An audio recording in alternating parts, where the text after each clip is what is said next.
Oh yeah, you guys believe that white people are Edomites. I mean, how crazy is that? That's just false on so many levels. I mean, first of all, you want people to believe that an entire race of people came from this small country?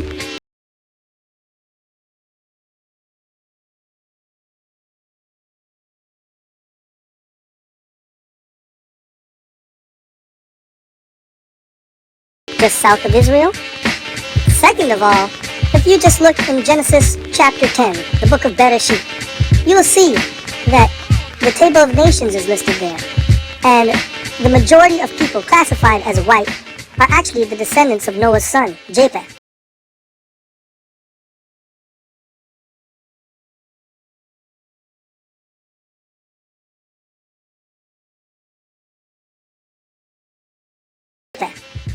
Third of all, many of you black Hebrew Israelite camps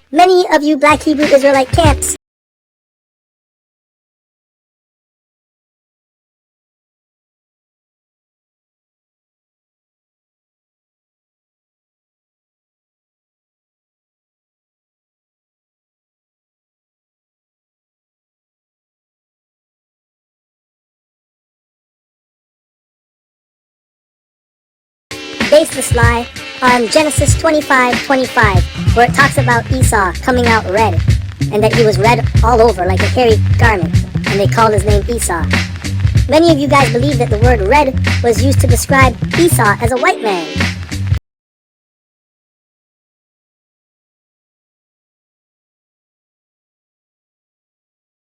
If you just look at the Hebrew words, you'll see that red is actually translated admoni, which means copper-toned or ruddy.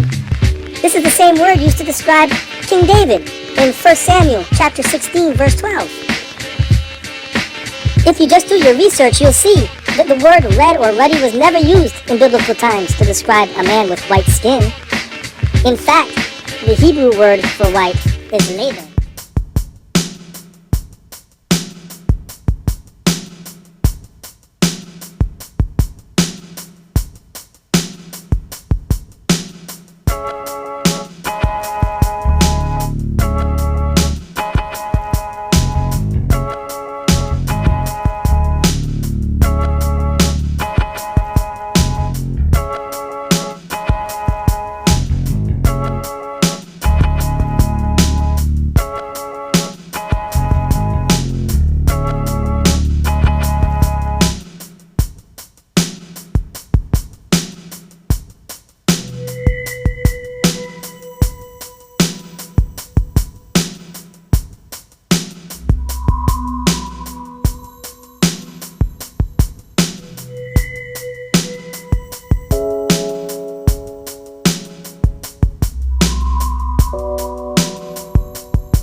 Shalom to Israel.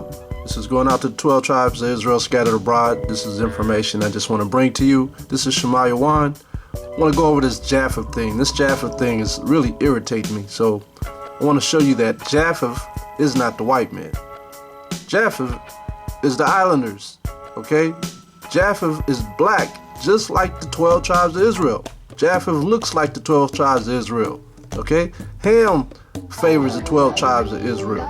So we got Shem, Japheth, and Ham, who all resemble each other, but you Negroes out there want to call Japheth the white man. Makes no sense. The progenitor of the white man is Esau. Okay, so I want to go into this and I want to show you things that prove that Esau is white man, because you got to always remember 2nd Ezra chapter 6 verse 9, for Esau is the end of the world and Jacob is the beginning of it that followeth. So we have to look around, use your brains, and figure out what the hell is going on with the people who are running the earth. And when you look around, you see who's ruling the earth. The Most High told you, he left you a clue saying Esau is the end of the world. Japheth is not the end of the world, okay? Japheth is not even mentioned in the New Testament, not even in Revelation, okay? Not even in the Old Testament. It stops talking about Japheth after Genesis chapter 10, the Table of Nations. Ezekiel 38 That's talking about Esau went into those lands and controlled Japheth's land. Okay, so we got to understand what we're dealing with. All right, so I want to go ahead and go into some old photographs, some old comics that's going to show you who's ruling Earth. From the Arkell Publishing Company, New York, January 7th, 1899 is when this thing was printed. The artist's name is Victor Gilliam. The title, It Ought to Be a Happy New Year. Uncle Sam and his English cousin have the world between them. So who's running the whole earth? You know what Job says, 9:24, the earth is given into the hands of the wicked. He covereth the faces of the judges thereof. If it's not him, then who is it? Right here, he drew this picture of himself controlling the whole earth.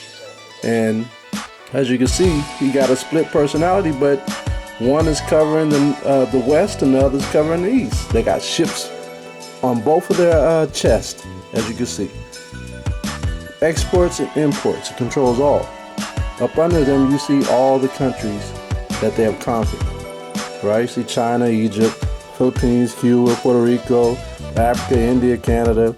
Right? All these third world countries have been conquered by this so-called white man. All right? It's not Japheth. Japheth didn't conquer the whole earth. All right? Ahekanazi Jewish did not conquer the whole earth. It was the so-called white man. So when we look at this picture, you see the colors that he represents. What does he represent? Blue and red, which goes into the occultish depiction of who he is. I mean, when you look at some of the things of red, it symbolizes what? Energy of Mars.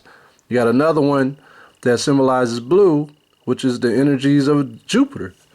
So, I mean, when you look around throughout the earth, you see these colors. All right, you see it when the president-elect is running.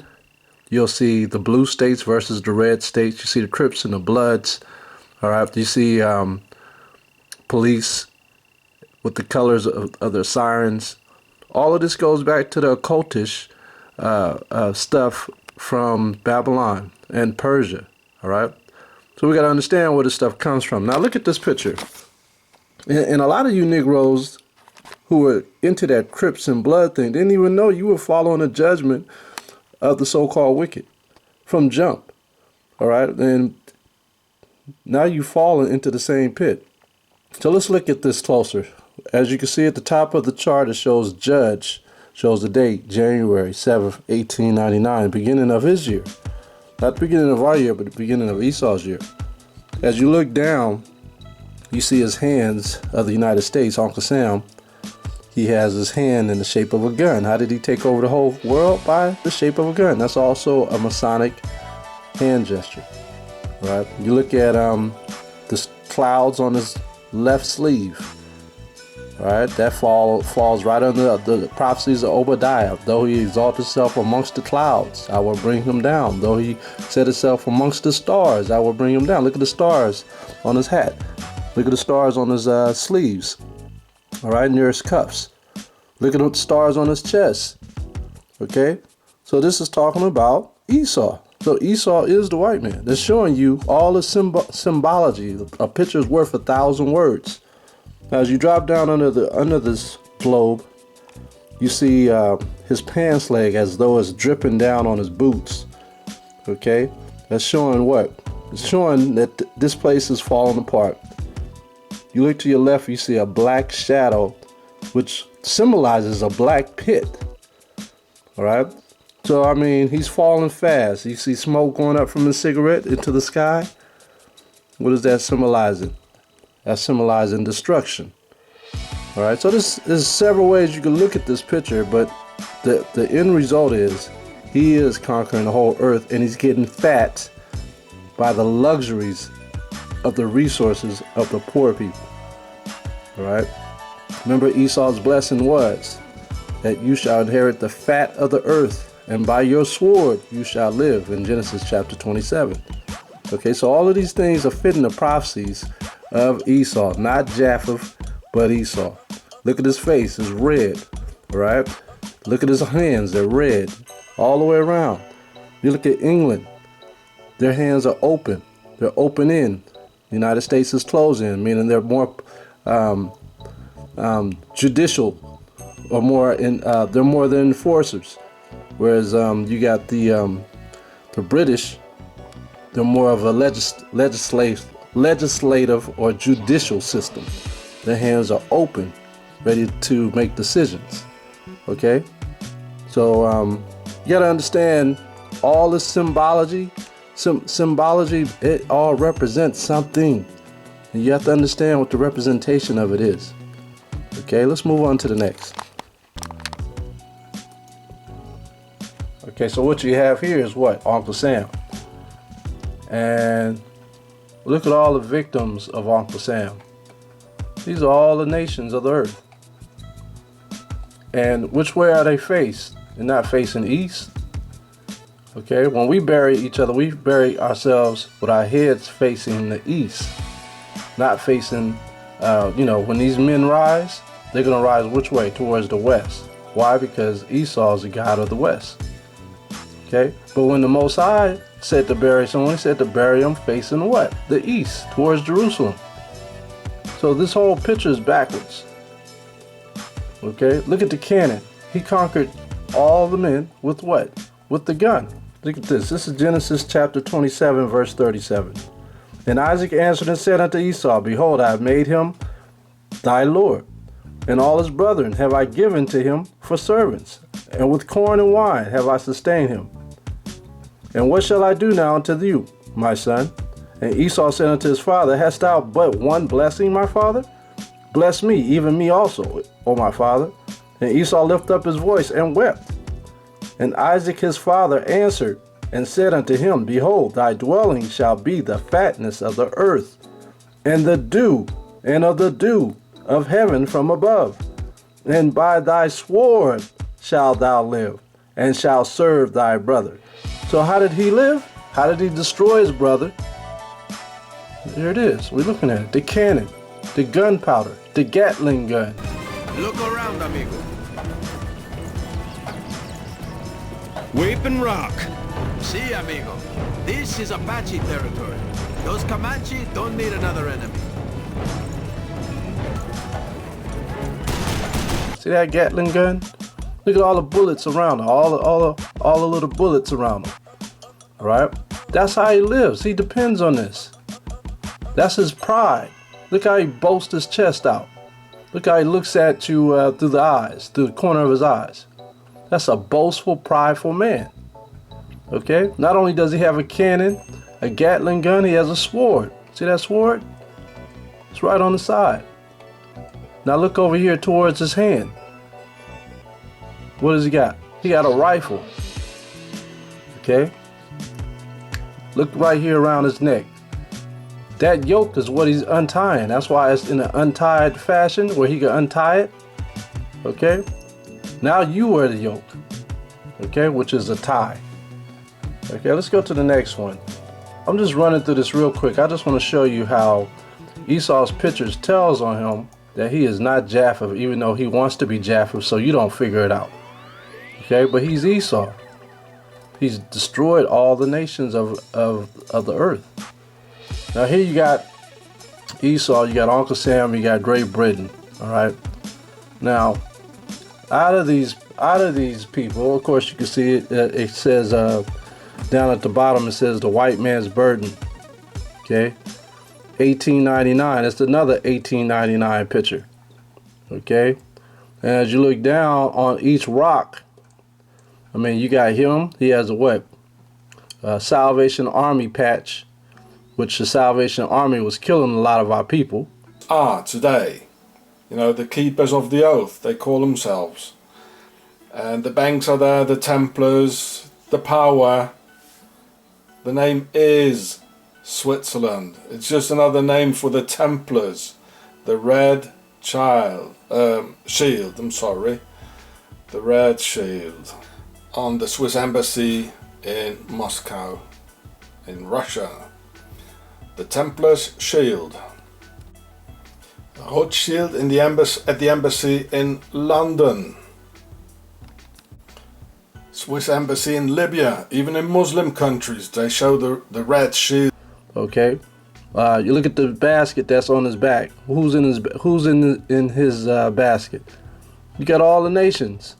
Where is that in Revelation where it talks about the 10 nations, and they're going to follow the beast wherever he goes, or follow the dragon wherever he goes. But here you go. You got the 10 nations. You got India here. You got Moab. You got Elam. All right. You got the Africans. Okay. It says here Cuba, Hawaii, Filipinos. You know, you got all these in the baskets of the so-called white man. And what are they taking them to? Look at the top of the hill. Civilization. His civilization. There's nothing civil about his civilization when he destroyed everybody with what? The Gatling gun. It's not so civil, is it? But when you look at all the rocks that he's stepping on, this is what he's so-called getting rid of. He's showing you that his civilization is the way. So he's saying that he's gotten rid of barbarism, oppression, ignorance, vice, meaning the vices of the other nations, brutality, superstition. Okay, but he's walking them to what? All right, because these rocks are shaded.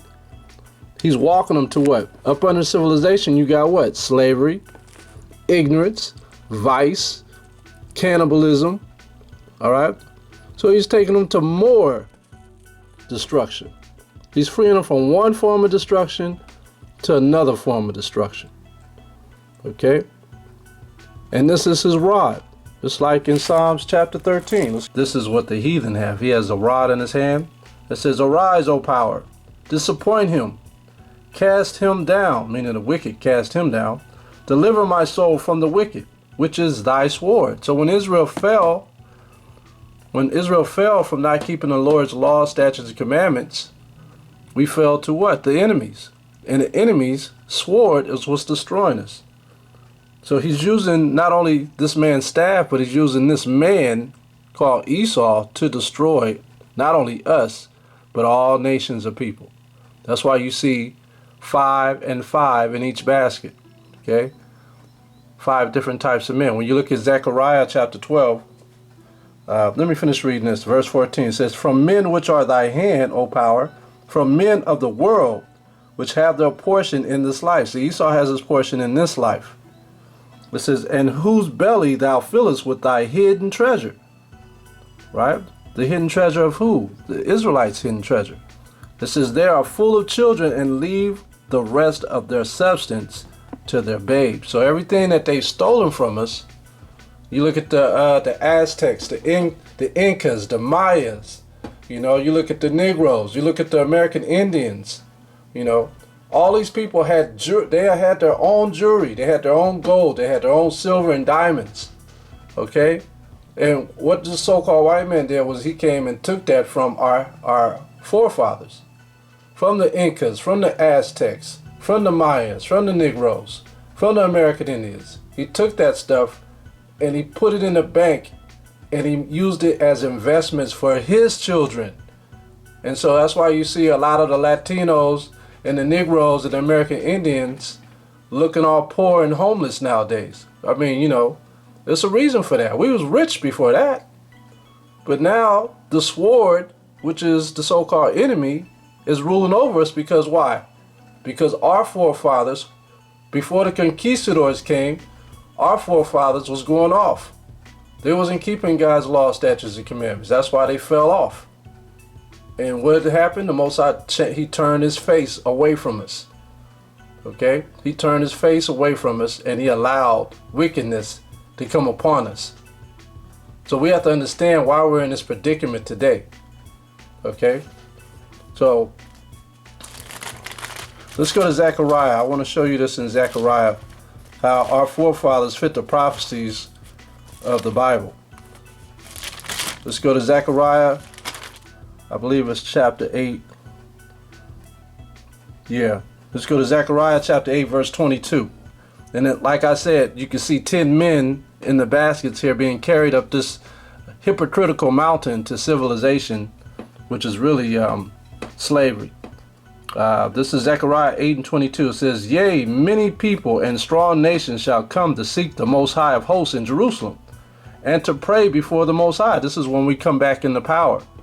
This is, "Thus saith the Most High of hosts, in those days it shall come to pass that 10 men shall take hold out of all languages of the nations, even shall take hold of the skirt of him that is a Jew, saying, we will go with you, for we have heard that the Most High is with you. So all these people are going to find out that the Negroes and the Latinos and the American Indians are God's chosen people. That's what they're going to find out. And when they find out that the Latinos and the Negroes are God's chosen people, they're going to awake to stupidness. They're going to find out that all this time they've been disrespecting these people, treating these people wrong. Okay? And then ultimate shame is going to fall upon them. As you can see, the tribes, they look like all the tribes. Looks like Judah, Simeon, Gad, Issachar. Alright, it seems like Naphtali. It look like they're all sitting right here.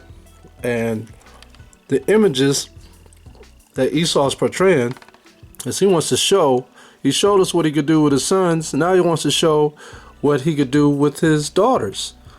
If you look down at the model role models, they got on the daughter's skirt, it says school teacher. What is she going to teach the children of Israel? Doctrines of devils. Okay? What did the son teach the children of Israel? Death by the gun. So these things you have to worry about. And these are images that Esau wants the tribes to follow. He wants us to act like his images. Notice how big Esau is that's holding the two images in his hands.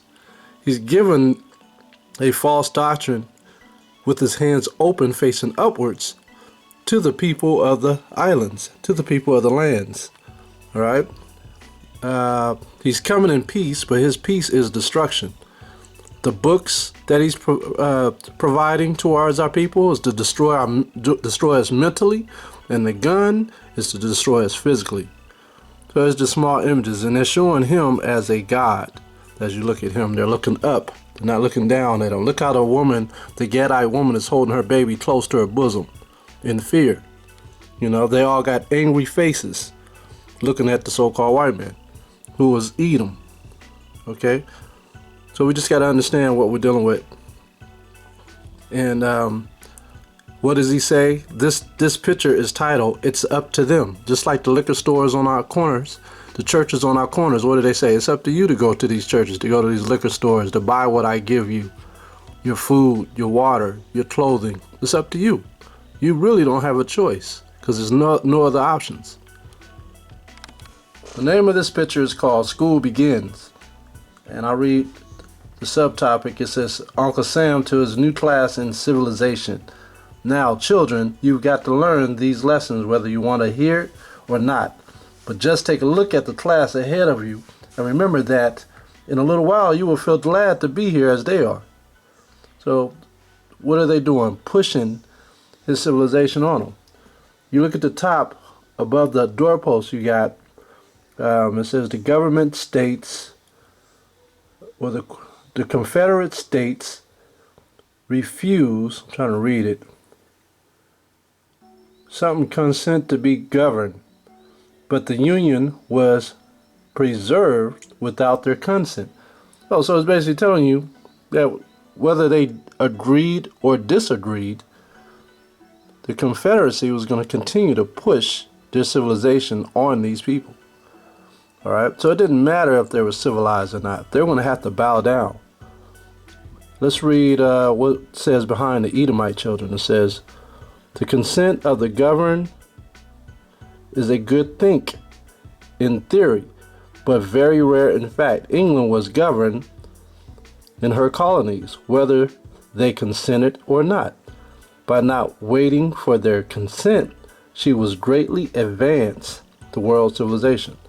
The U.S. must govern its new territories with or without their consent until they can govern themselves. In other words, until they can follow the system, until they can follow the laws of the land. That's basically what it's saying. You don't do what we tell you to do. So they got the tribes sitting on the front row.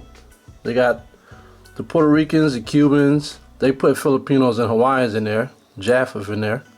And there's some Jake in there. But as you can see, the American Indian way in the back, he got his book upside down. How you gonna learn? They're gonna force him to read. They got him in a dunce seat. He basically got a dunce hat on. They could care less about the American Indian or the little Negro that's in the back washing the window. Look at the tribe of Judah. Where is he scrubbing the windows? Okay, and you got Uncle Sam with a staff or a rod beating the 10 or the 12 tribes into submission. So all you got is the brainwashing of the 12 tribes of Israel. That's what you see here in this photo. Okay? So, I mean, when you look at who's running the earth, it is Esau, the so-called white man. It's not Japheth. Okay?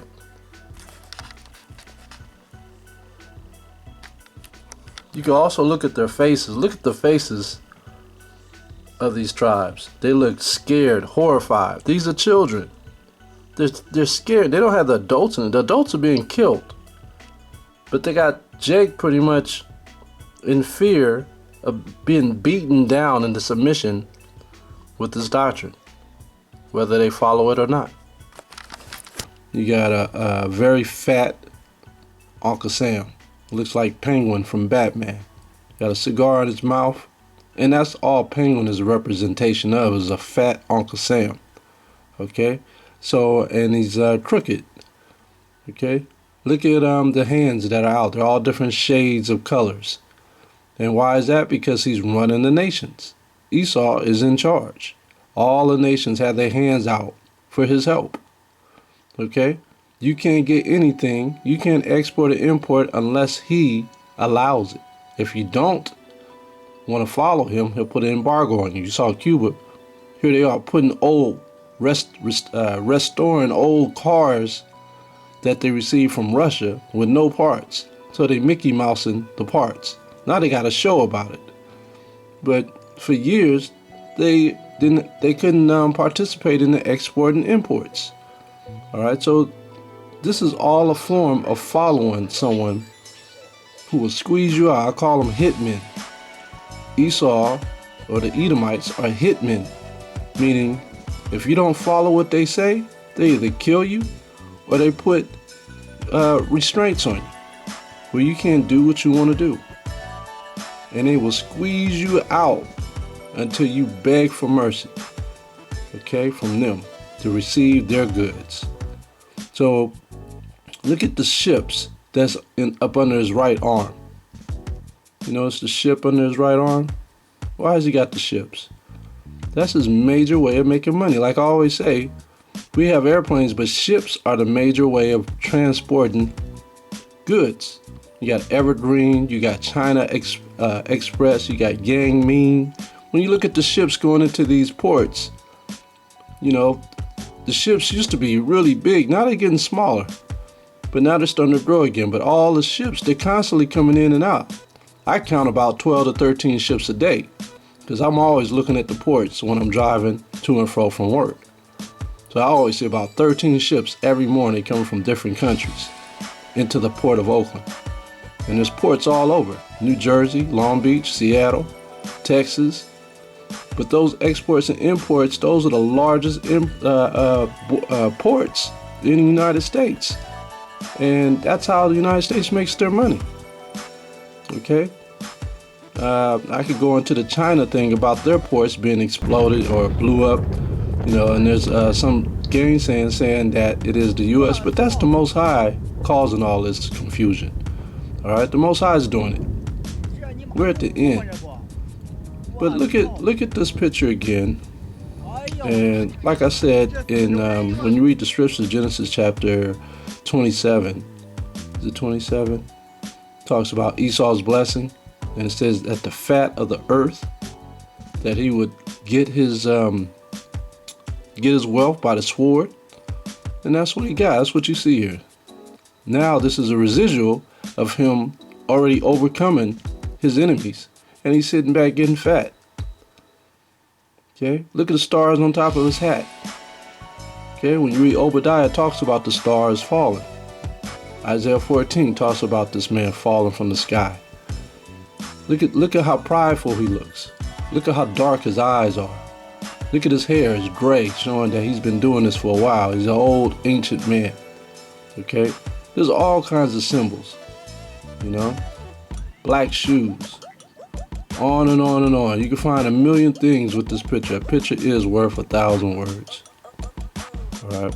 And being that he's there and all you see is hands, Esau wants all the praise. The other people, they're irrelevant. So, again, let's go to the next picture. Okay, when you look at this picture, what you have is the British or the European and the American shaking hands.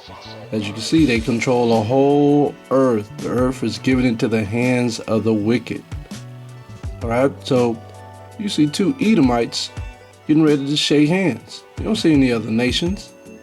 You don't see Judah, you don't see the Negroes, you don't see the Latinos, you know, you don't see even the other nations like the Chinese or the Japanese or the Filipinos or the Hawaiians, the Samoans. You don't see them shaking hands. What you see? You see two Europeans. Look at all the other people down below in the other lands, even though they're part of Europe. Look at their fists. They're shaking their hands like they don't want this to happen. Like they don't have a choice.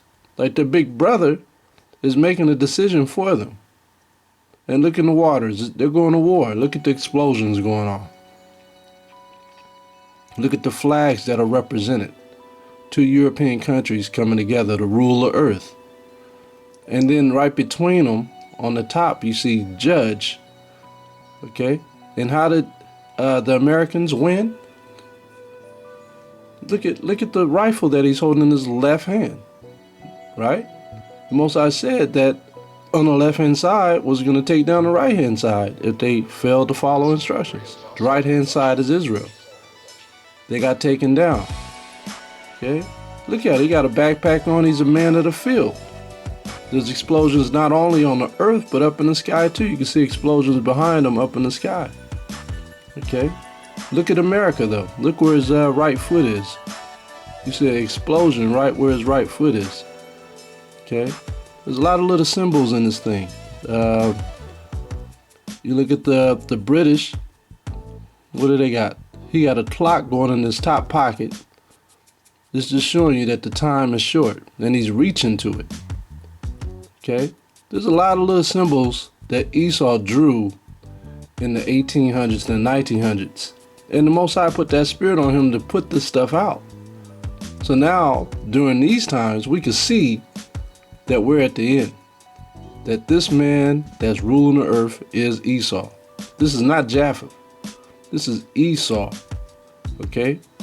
And look at the earth. It's like, when you look at it, doesn't it look overcrowded?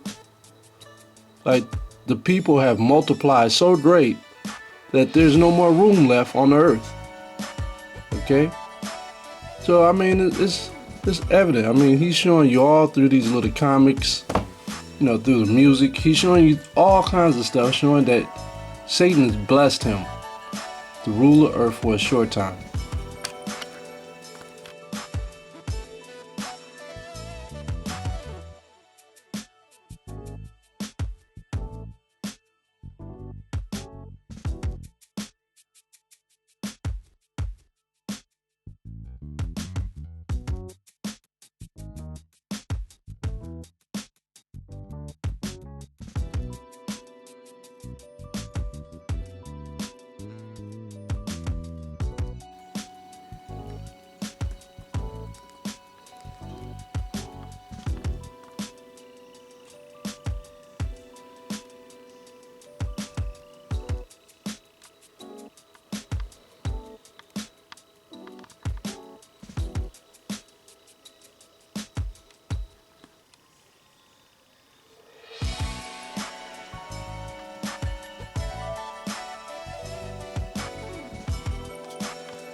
This is the word of the Lord of hosts.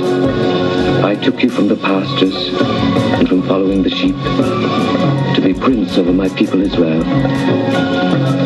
I have been with you wherever you have gone, and have destroyed all the enemies in your path. I will make you a great name among the great ones of the earth. I will assign a place for my people in Israel. There I will plant them, and they shall dwell in their own land.